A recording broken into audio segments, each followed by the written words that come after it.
Dans cette nouvelle capsule vidéo, nous allons aborder les fonctions par rapport au verbe. Les fonctions par rapport au verbe sont au nombre de 4. Tout d'abord le sujet, puis on distinguera l'attribut du sujet, les compléments essentiels directs et indirects et les compléments d'agent. Dans notre exemple, le sujet est le nom ou le groupe nominal, l'esclave. Le sujet précise qui accomplit l'action ou le fait exprimé par le verbe et fait varier celui-ci en personne et en nombre. Il se place généralement devant le verbe, mais peut être inversé. Ce peut être un nom, un pronom ou une proposition subordonnée que nous verrons plus tard. C'est ensuite la forme particulière du verbe qui va induire des compléments différents. Les verbes attributifs ou verbes d'état, être, paraître, sembler, demeurer, rester, avoir l'air, passer pour, être considéré comme, etc. Ces verbes induisent un attribut du sujet. L'attribut, comme son nom l'indique, apporte une information sur le sujet. Il peut être un nom, un groupe nominal ou un pronom, ou bien un adjectif qualificatif. Dans notre exemple, l'esclave est malheureux ou l'esclave est un homme. Ensuite, le verbe peut être un verbe transitif, direct ou transitif indirect. Dans les deux cas, la séquence verbale n'est complète que lorsque le verbe a été complété par ses compléments essentiels. Dans nos exemples, l'esclave désire la liberté pour un complément direct, ou bien pour un complément indirect, l'esclave pense à une révolte, ou l'esclave rêve de sa liberté, ou encore un complément essentiel de lieu, l'esclave loge chez son maître. Enfin, si le verbe est à la forme passive, le sujet devient un sujet passif qui n'accomplit pas l'action exprimée par le verbe. Par exemple, l'esclave est libéré ou l'esclave est apprécié. Et dans ce cas, le verbe peut être suivi par un complément d'agent qui accomplit l'action exercée par le verbe, un nom ou un pronom. L'esclave est libéré par son maître, ou l'esclave est apprécié de son maître, ou l'esclave est libéré de son maître dans un autre sens. Voici maintenant des exemples littéraires plus complexes. Léon contemplait la pendule avec désespoir. L'apothicaire buvait, mangeait, parlait. Dans cet exemple, un seul sujet dirige 3 verbes. Des manches de sa camisole rouge dépassaient 2 longues mains à articulation noueuse. Dans cette phrase, le sujet est inversé. Ce sont les 2 longues mains à articulation noueuse qui dépassaient de la camisole. Dans la phrase suivante, la poussière des granges, la potasse des lessives et le suint des laines les avaient si bien encroûtées, éraillées, durcies, qu'elles semblaient sales quoiqu'elles fussent rincées d'eau claire. Dans cette phrase, les verbes avaient encroûté, éraillé et durci ont 3 sujets, la poussière des granges, la potasse des lessives et le suint des laines. D'autres exemples de sujets. Débarrassez-vous donc de votre casque, dit le professeur qui était un homme d'esprit. Dans la première phrase, le sujet n'est pas exprimé dans une phrase injonctive avec un verbe à l'impératif. Dans la proposition incise, dit le professeur, le sujet le professeur est inversé par rapport au verbe dire. Qui était un homme d'esprit? Dans cette proposition relative, le sujet de était est qui, reprenant le nom professeur. D'où venait donc cette insuffisance de la vie, cette pourriture instantanée des choses où elle s'appuyait? Dans cette phrase également, un sujet est inversé, dû à la phrase interrogative. Et dans ces sujets, cette pourriture instantanée des choses où elle s'appuyait est le sujet du verbe venait, qui n'est pas au pluriel car il y a une gradation. Cette insuffisance de la vie est reprise par le mot pourriture. Et dans ce sujet, il y a une proposition subordonnée relative où elle s'appuyait, qui complète le mot pourriture instantanée des choses. Il y a donc dans cette proposition subordonnée un pronom sujet elle, sujet du verbe s'appuyer.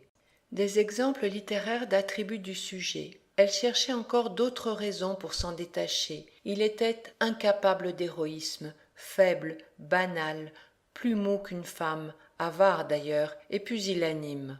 L'ensemble de ces adjectifs qualificatifs est attribué au pronom il, apportant une suite d'informations. La conversation fut languissante. Madame Bovary l'abandonnant à chaque minute tandis qu'il demeurait lui-même comme tout embarrassé.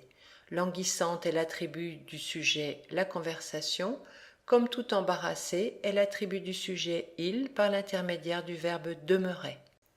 D'autres exemples littéraires, c'était pour lui dire qu'elle s'ennuyait, que son mari était odieux et son existence affreuse. Dans cette phrase, le verbe était est sous-entendu dans la deuxième proposition. Son existence était affreuse. Affreuse est donc attribut du sujet existence par l'intermédiaire du verbe était qui est sous-entendu. Je me demande où est-il? Peut-être il parle à d'autres femmes. Elle lui sourit, il s'approche. Oh non, n'est-ce pas? Aucune ne te plaît. Il y en a de plus belles, mais moi je sais mieux aimer. Je suis ta servante et ta concubine. Tu es mon roi, mon idole. Tu es bon, tu es beau, tu es intelligent, tu es fort. Dans cette phrase, ta servante et ta concubine sont des groupes nominaux, comme mon roi et mon idole. Bon, beau, intelligent et fort sont des adjectifs qualificatifs. Tous sont attributs du sujet. Encore quelques exemples. Le nouveau était un gars de la campagne d'une quinzaine d'années environ, et plus haut de taille qu'aucun de nous tous. Dans cet exemple, le groupe nominal attribut du sujet est très long, puisque le nom gars est complété par de la campagne, d'une quinzaine d'années environ, et plus haut de taille qu'aucun de nous tous. Elle restait brisée, haletante, inerte, sanglotant à voix basse et avec des larmes qui coulaient.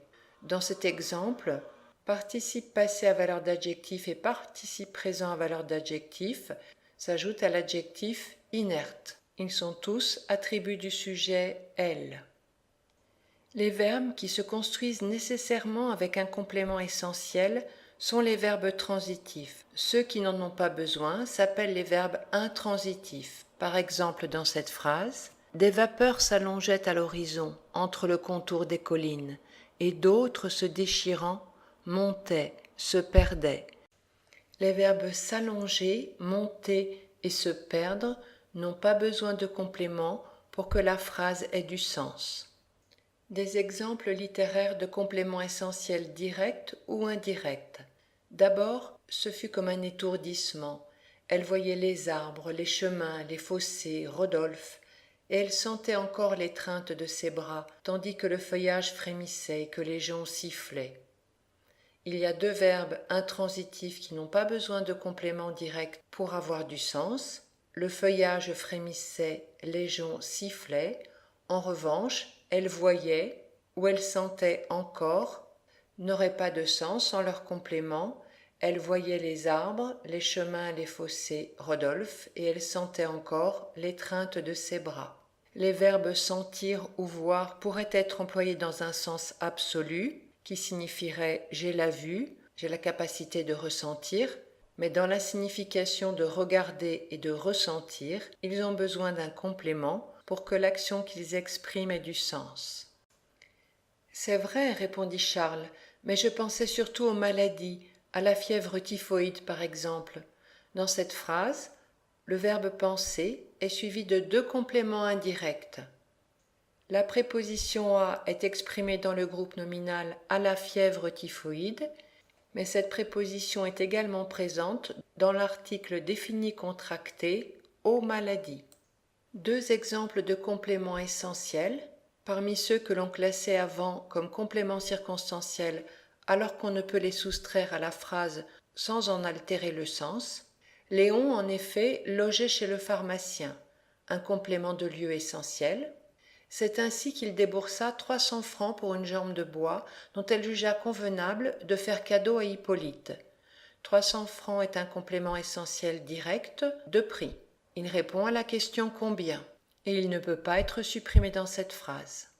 Parmi les compléments essentiels, il y en a qui sont à double construction, c'est-à-dire que le verbe, pour avoir son sens plein et entier, entraînera deux compléments, souvent l'un direct, l'autre indirect. Par exemple, Bovary commanda donc d'apporter une bande et une cuvette et pria Justin de la soutenir. Justin, complément direct du verbe prier, de la soutenir, complément indirect, deuxième complément du verbe prier, prier quelqu'un de quelque chose. Elle se tourna vers lui avec un sanglot. Oh, vous êtes bon, dit-elle.